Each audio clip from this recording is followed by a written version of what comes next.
Mas vamos lá. Vamos começar falando da Ponte Preta aqui, né? A Ponte Preta que apresentou no ano que passou um futebol que oscilou muito, apresentou o técnico Mazzola, né? Uma expectativa muito grande. Esses altos e baixos, né, da Ponte Preta é o que agora a gente vai ver, porque o presidente Abdala, na entrevista que deu para Isabela De Vito, expôs aí o ponto de vista dele e a gente acompanha agora.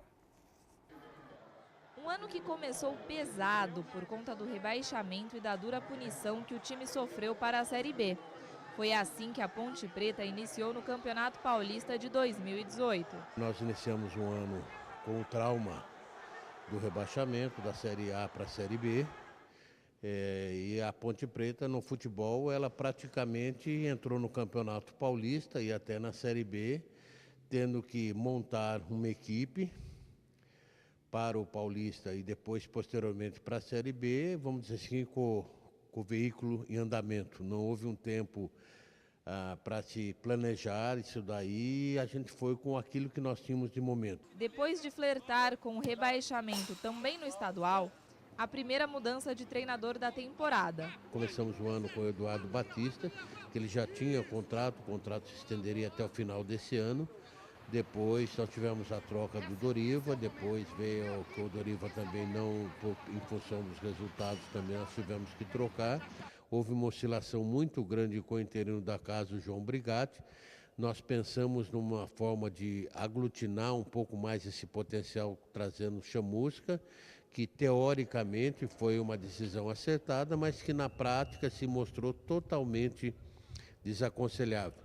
Felizmente depois tivemos consulta de vários técnicos, inclusive na ocasião consultamos o Mazzola, que não pôde vir, acabamos optando pelo Gilson Kleina, que acabou tendo uma performance, talvez a performance mais alta de todos os técnicos do futebol brasileiro. O que a gente tem a lamentar é que o último momento, que seria a cereja do bolo, não houve como atingir esse ápice, mas isso é o futebol. De Kleina, que tirou a Ponte de uma série de 8 rodadas sem vitórias para 9 partidas invictas, o presidente pontepretano garante não guardar mágoas. Não ficou nenhum ressentimento, cada um tem uma característica, cada um tem uma personalidade e provavelmente até isso é uma questão de mercado hoje, você sempre espera esse final de ano para ter melhores ofertas, a oferta da Ponte foi, ao nosso ver, extremamente vantajosa para ele, mas ele preferiu aguardar. E eu acho até, pelo mercado que está se desenhando hoje, ele até está esperando alguma outra oportunidade. Mas nós não temos como fazer essa espera, mesmo porque nós temos que planejar o time para o ano que vem. O Majestoso volta a se encontrar com o torcedor no dia 20 de janeiro, quando a Ponte recebe o Oeste pela primeira rodada do Campeonato Paulista. Apesar de não ter nenhum reforço confirmado, o presidente garante que na apresentação do time no dia 2 de janeiro, todo o elenco estará completo. Nós estamos aguardando, nós temos dentro do nosso monitoramento, nós temos praticamente 10 atletas já acordados para a temporada do ano que vem, outros 8 estão em andamento e alguns muito avançados.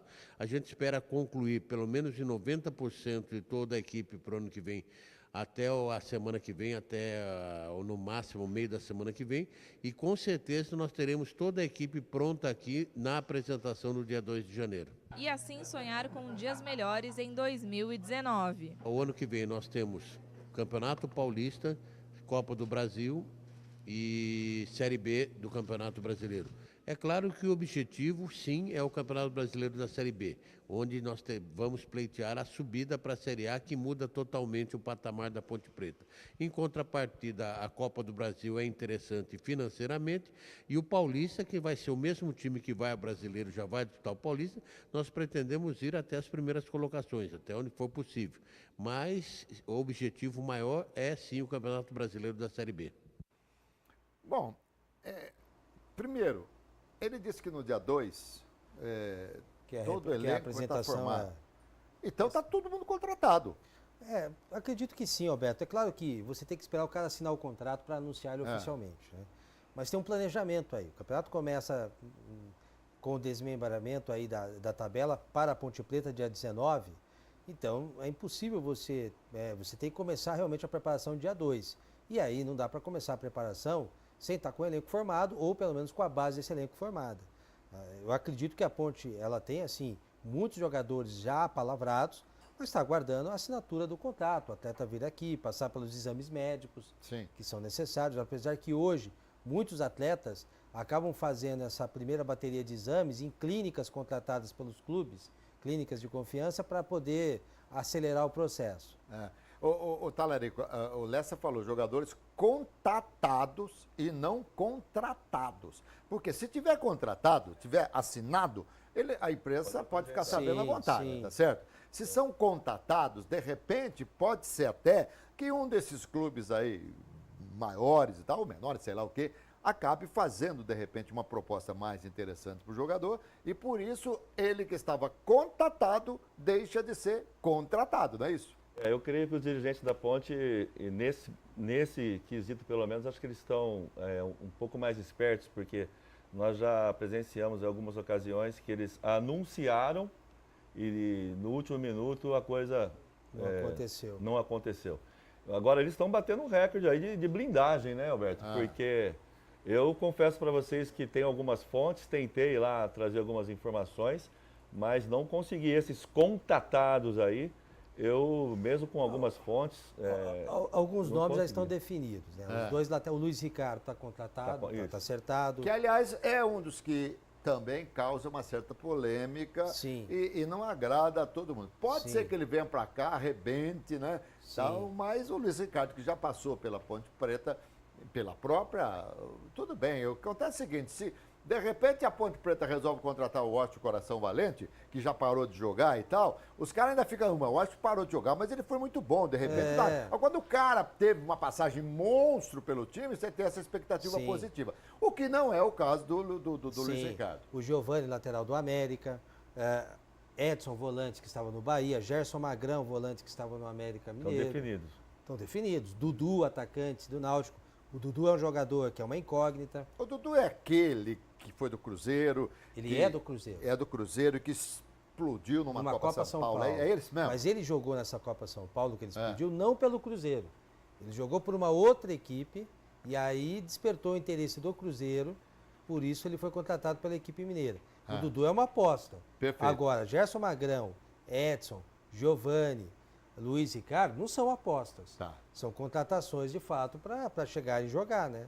Outro detalhe aí do presidente que ele falou, aliás, na verdade, na entrevista com o presidente, mas isso fez parte da descrição do off da Isabela, e a gente aqui, hoje com um pouco mais de calma, um pouco mais de tranquilidade, você imagina o seguinte, o Kleiner chegou, o time não ganhava 8 jogos, ficou 9 sem perder. Que trabalho monstro, né? Sim. Fantástico. Eu acho que nós temos que avaliar o ano como um todo da Ponte Preta, né? A Ponte fez um Campeonato Paulista muito ruim, apesar do título do interior. O Campeonato Paulista foi muito ruim, mas era um período de, primeiro, transição de uma diretoria para outra. E essa diretoria assumia naquele momento com a alegação de receber uma dívida da diretoria anterior. Tanto que jogadores como, por exemplo, o Aranha, era um jogador importantíssimo no elenco da Ponte. E essa diretoria abriu mão do Aranha, né? Tudo bem, tem um processo trabalhista, inclusive, acontecendo, mas e surgiu nisso o Ivan. Foi quando surgiu a oportunidade para o Ivan. Aliás, o Ivan vai ficar, hein? A princípio, sim. A princípio, sim. O Ivan, na minha opinião, foi o melhor jogador da Ponte em toda a temporada. Depois a Ponte fez uma boa Copa do Brasil. A Copa do Brasil da Ponte Preta foi muito boa. Ajudou muito em termos de receita. Verdade. A Ponte fez um Campeonato Brasileiro da Série B, no geral, se você pegar a posição da Ponte, quinta colocada, e ela só foi eliminada por um critério de desempate, eu vejo que foi um bom campeonato. Agora, financeiramente, foi um ano bom para a Ponte? Nós temos que avaliar. Não, os dirigentes dizem que sim, embora haja salário atrasado, tá certo? Sim. Mas os dirigentes falaram que foi um ano em que o presidente de honra, o Sérgio Carnelli, não colocou um tostão na Ponte Preta, né? Coisa de antigo, e falar ela um tostão, sobreviveu. né? Sobreviveu e ainda Tudo bem que o que devolveu da É dívida pouco, para o mas presidente é alguma muito coisa. pouco. É muito pouco pelo montante que o presidente tem de haver, é muito pouco pela circunstância. Não, perdão, muito pouco pelo montante, mas não é pouco pela circunstância. Porque Sim. a Ponte Preta tirou R$1 milhão, Sim, por exemplo. e só concluindo, É. que eu acho que uma cobrança também do torcedor da Ponte Preta, há quanto tempo você não via a Ponte Preta revelar jogadores? Verdade. E esse verdade. ano revelou o Ivan e o Emerson, que está Verdade. indo para a Europa agora e vai render para a Agora, Ponte Preta 6 milhões. Ô Talarico, você defende. Primeiro que eu queria saber de você é o seguinte: não há alteração das 17 regras há muito tempo, tá certo?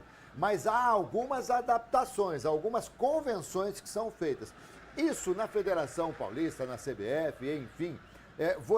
Enquanto árbitro, você sempre, todo começo de ano, tinha as orientações e essas orientações devem ser passadas para os nossos clubes. Seria importante que a Ponte Preta contratasse um árbitro para fazer aí. O árbitro tem esse poder? Pode fazer isso, não? Tem sim. Inclusive é algo que a gente fala há muito tempo, até já comentei aqui no RF Sport Clube. Parece que as equipes elas não dão valor para esse detalhe. É muito importante você. Vamos imaginar que um médico não conheça anatomia. A mesma coisa que um jogador de futebol, o cara não conhece regra. E o jogador não conhece regra? Não conhecem regra. De cada 10 jogadores, 9 não conhecem nada da regra.